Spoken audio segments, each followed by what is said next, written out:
Donc je laisse maintenant Monsieur Hani Chéri, donc CEO et cofondateur de T-Hive Technologies, nous parler de l'AI pour le terahertz, imagerie terahertz, c'est bien ça. Et du coup, je vais juste, il ne faut pas que je me trompe de présentation, c'était celle-ci. Voilà. Et puis je vais juste prendre la bio qui est là. Vas-y, je t'en prie. Alors, c'est où? Allô? Vous m'entendez? Ah, je ne m'entends pas. C'est bon? Oui, c'est bon. Donc, je pense, voilà. Donc, Annie, donc, j'ai une bio courte, hein, elle vient de ST Micro à l'origine. Tu as passé un certain nombre d'années, environ 7 ans, donc, où tu as fait ton doctorat et tu as fini senior R&D, scientist, je suppose, voilà. Et ensuite, tu as fondé T-Hive et tu en es aujourd'hui le CEO, voilà. Et donc, je vais te laisser nous parler un peu de cette IA pour embarquer pour le terahertz. Ah, je sais pourquoi. Excuse-moi. Merci. Merci Tony, merci Minalogic et bonjour tout le monde. C'est moi qui vous retiens de petit déj, donc excusez-moi. J'ai aussi faim, donc C'est bon? ma présentation, oui c'est bon, va être un peu moins technique, un peu plus applicatif. Ça va vous aider peut-être, ou j'espère, d'attendre un tout petit peu. Donc je m'appelle Hani Chéri, je suis franco-libanais. C'est pour ça que j'ai un petit accent. Et j'ai fondé T-Hive il y a 5 ans, 4 ans et demi avec mes associés Carlos et Prada et Nicolas Baudouin. On va voir juste après. Petit problème. Donc T-Hive, on est à Grenoble. Je me suis permis de mettre notre logo ici avec un ensemble des très très belles boîtes grenobloises. Et nous, on développe des scalable imaging systems qui utilisent les rayons T, terahertz. Et on est la première entreprise au monde qui développe cette technologie à la base de silicium. Quand je parle de cette technologie, je parle d'une technologie full stack. Donc on part des puces jusqu'à data, ou nous on dit jusqu'à KPIs. Il y a certaines choses qu'on ne voit pas ici, mais on est soutenu par la Commission européenne, et peut-être on va le voir juste après. C'est notre petite équipe à Grenoble, on est à 6 mois, une 23 personnes je crois, très pluridisciplinaire, multiculturel, et juste pour l'histoire, donc je suis un chip designer de base, mais aujourd'hui, plus que la moitié de notre équipe est des software people. Donc on a beaucoup de AI, beaucoup de data analysis, platform development, etc. Et on avait vraiment cette volonté de développer une plateforme hardware-software qui va vraiment jusqu'à l'analyse des données. Et je vais en parler un tout petit peu après. Et on est soutenu par la Commission européenne. Donc je crois qu'on est la première start-up en Auvergne-Rhône-Alpes qui ont eu l'EIC Accelerator Blended Financing. Donc on a eu 8,6 millions de financement en equity et en grant, en subvention. Et récemment, on a eu aussi aide développement deep tech de la BPI, donc 1,8 million. Et c'est effectivement pour développer la partie électronique, donc puces, semi-conducteurs, CMOS, et la partie AI. Et pour une raison très spécifique, c'est d'aider les industriels à qualifier leurs produits, donc augmenter la qualité de la production, tout en optimisant la matière première. Donc c'est là où on fait vraiment un tandem entre le terahertz light, donc les rayons T, qui voit à travers la matière, on va voir un tout petit peu qu'est-ce que ça fait, et l'intelligence artificielle qui va comprendre, qui va analyser, qui va effectivement dire ok, on a détecté quelque chose ou pas. Donc un tout petit peu de terahertz, donc c'est des lumières électromagnétiques. Ce qui est très intéressant, c'est que c'est non nocif.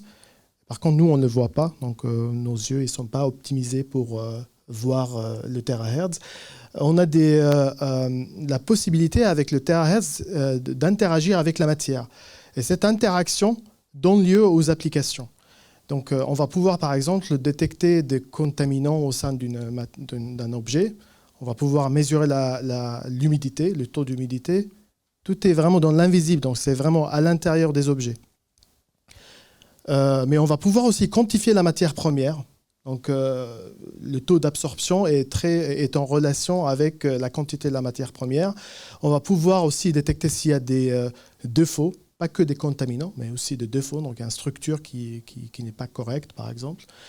Par contre, on n'a pas une résolution qui est extrêmement élevée. Donc, je ferai juste le parallèle avec l'infrarouge et le visible. Donc là, on a des mégapixels, gigapixels, etc. Là, on parle de quelques dizaines de kilopixels. Voilà, donc ça ouvre, je dirais, l'appétit vers quelques applications. Donc, il y a pas mal d'applications aujourd'hui autour de tout ce qui est Sentings pour vital measurements, donc détection de taux de glucose dans le sang, par exemple. L'authentification. Le 6G, je sais qu'on n'est pas encore sur le 5G, mais par contre, aux États-Unis et en Chine, ils sont déjà dans le 6G. Donc, au moins au niveau scientifique, je dirais, ou recherche fondamentale. Et il y a ce qu'on appelle le Distributed Industrial Monitoring. Et c'est là où nous, on est. Et effectivement, on part d'un challenge. C'est que pour qualifier la production, aujourd'hui, il faut qu'on fasse de sampling. Il faudra qu'on prenne un échantillon chaque 2 heures. Il faudra qu'on fasse ça après la production. Il y a bien sûr des technologies de vision, mais c'est plutôt surfacique. Donc on va surface, mais on ne va pas à l'intérieur à une vitesse très très élevée. Voilà, donc c'est là où nous, on a développé une solution complète, hardware, software, pour permettre aux industriels d'analyser à l'intérieur de leurs produits chaque produit. Donc on parle de vitesse très très élevée, potentiellement 10, 20 mètres secondes. On parle vraiment des vitesses très très très élevées. Et c'est là où le Edge AI commence à être intéressant. Parce qu'on va pouvoir récolter beaucoup de données, il faut les traiter, il faut les analyser, il faut les transformer, il faut extraire les features ou les KPIs nécessaires. Et je voudrais juste toucher un mot qui est important, et c'est le monsieur qui vient de Seb, qui était juste... En fait, c'est très intéressant parce que c'est une présentation de point de vue utilisateur, ce que vous avez fait. Donc notre vision, notre philosophie à T-Hive, c'est que pour mieux optimiser le hardware, si je commence avec la puce, le semi-conducteur, et pour mieux optimiser le AI, donc si je monte vraiment un stack et j'arrive jusqu'à AI, il faut que je comprenne bien qu'est-ce que ça veut dire.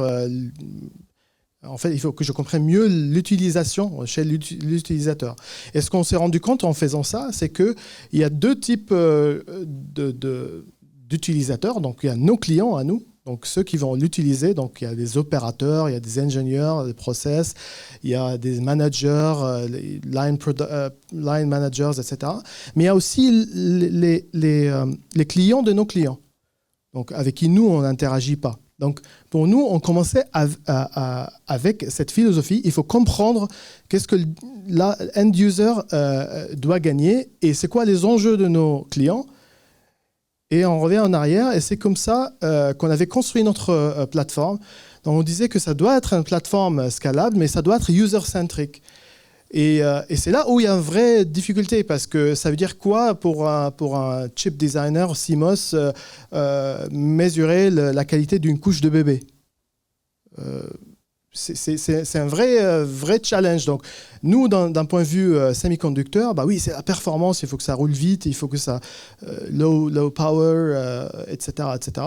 Mais en fait, il y a un vrai gap. Et à chaque fois qu'on monte à l'échelle, on trouve que, effectivement, non, en fait, on peut faire mieux dans le design de la puce et du software platform en mieux comprenant comment le end-user va utiliser le end product, et comment notre client qui va construire les produits vont répondre aux enjeux de end-users. Donc, on avait construit cette plateforme qui est très scalable, très modulaire, avec des caméras. Je pense que j'en ai ici. Oui, je l'ai là. Donc, de mini-puces terahertz qu'on peut plugger en mode distribué au sein des chaînes de production pour analyser le produit en temps réel. Et si j'irais un tout petit peu plus loin. Donc là, on se confronte à 3 challenges. Donc il y a le inline sensing, donc miniaturisation, c'est important. L'optimisation de coûts et l'optimisation de la performance est importante, mais c'est en lien avec ce qui va se passer à la fin. Donc je vais passer step by step. Donc il y a le real-time KPIs, et après il y a les instant delayed ou delayed interactions. On a parlé de tout ce qui est always on, par exemple. Bah, effectivement, en travaillant avec des industriels, on se rend compte qu'en fait, non, il y a 2 types de KPIs, il y a 2 types d'utilisation.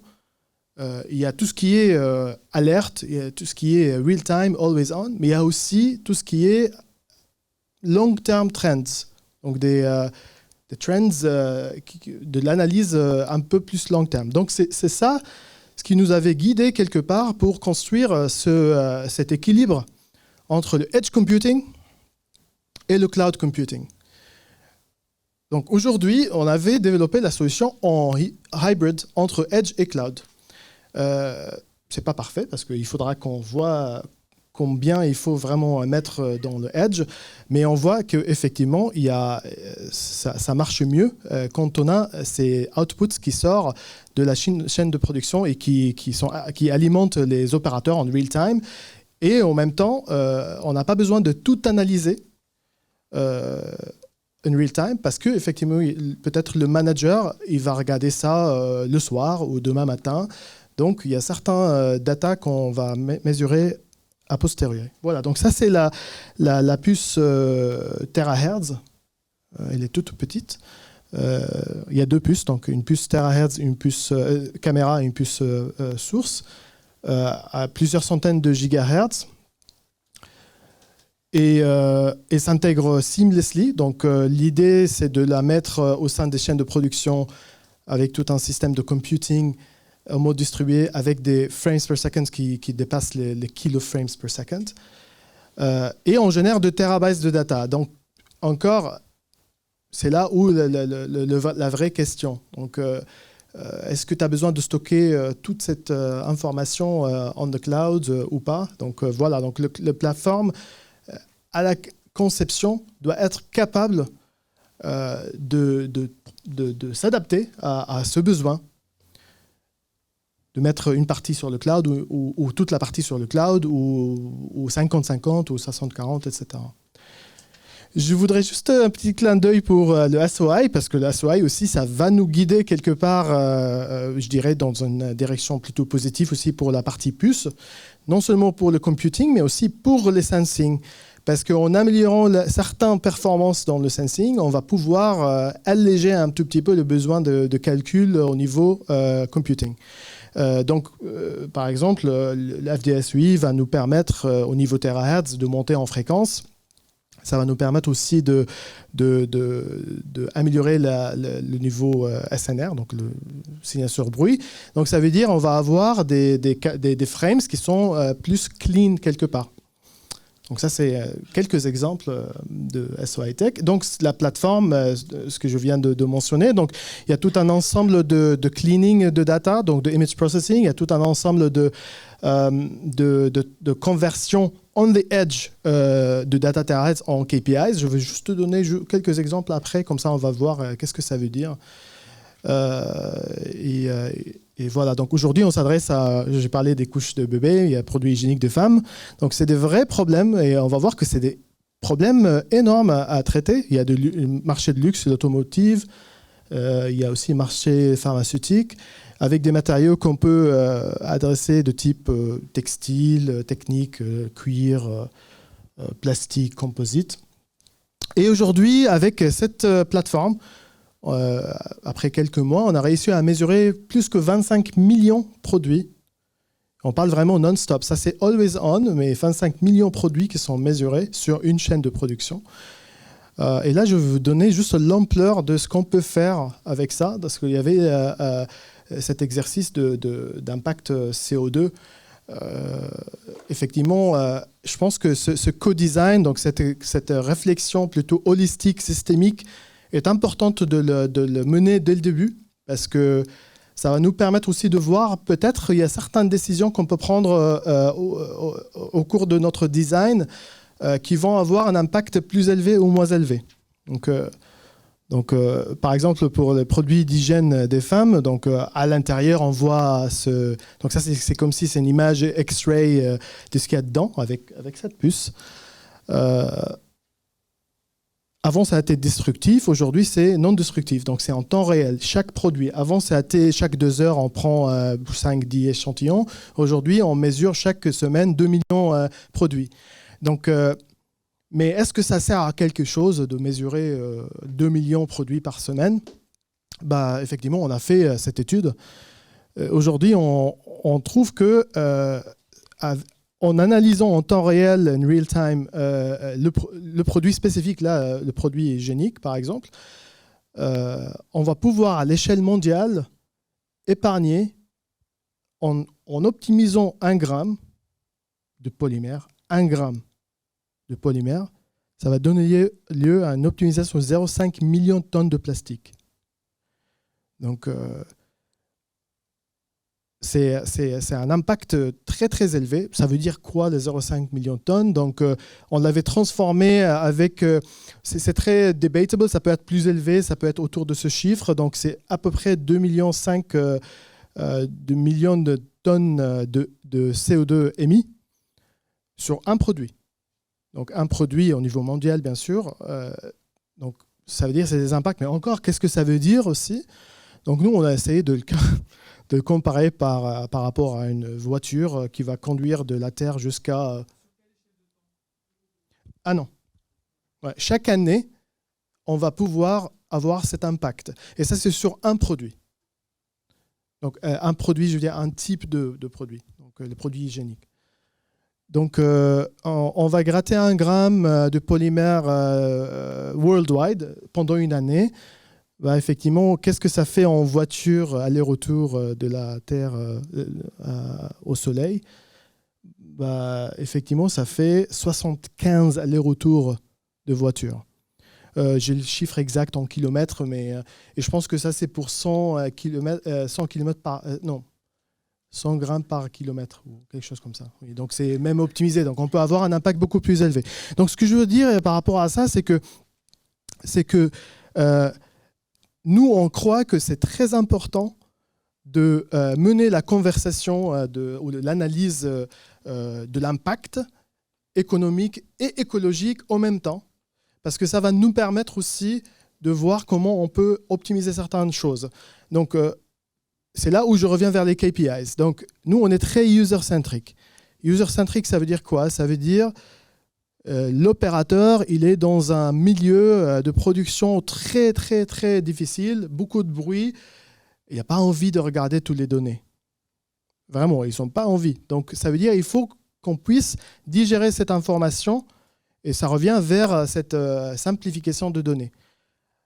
Les end users, et peut-être Seb, c'est un exemple très très sympa aussi, parce que les end users, ils ont donc ceux qui utilisent dans ce cas-là pour les produits hygiéniques, ils ont envie que ça marche bien, donc la qualité. Donc la qualité est importante parce qu'ils vont changer la marque si ça ne marche pas bien. Mais en même temps, aujourd'hui, on voit aussi que ça les intéresse que ça soit éco-responsable.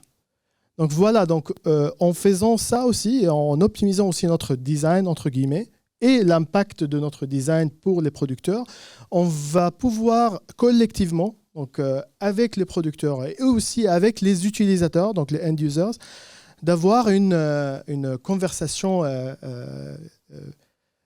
positive pour effectivement dire, OK, bah, la qualité peut résonner avec l'écologie. Voilà, donc je voudrais vous donner, je vais terminer là, avec quelques exemples de images qu'on peut faire donc, avec notre système. Donc on ne voit pas très bien, excusez-moi, mais il y a plusieurs puces terahertz qui sont mis là avec un système testing chez nous avant qu'on le teste avant qu'on le déploie chez les clients. Bah, effectivement, on voit par exemple d'autres use cases de sécurité, de billets par exemple, ça c'est 20 €. On voit certaines informations. des couteaux, une règle.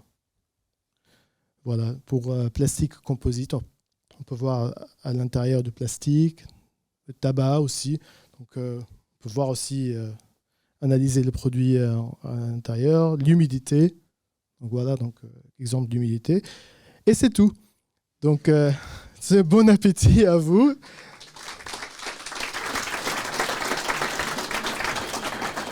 Merci. Bon, on peut prendre une question. Voilà. J'ai une question. Parlez fort. C'est quoi la profondeur d'analyse? Parce que là, il y a la boîte, en fait, doit avoir 2 cm ou même plus. Donc, ça traverse jusqu'à combien de centimètres?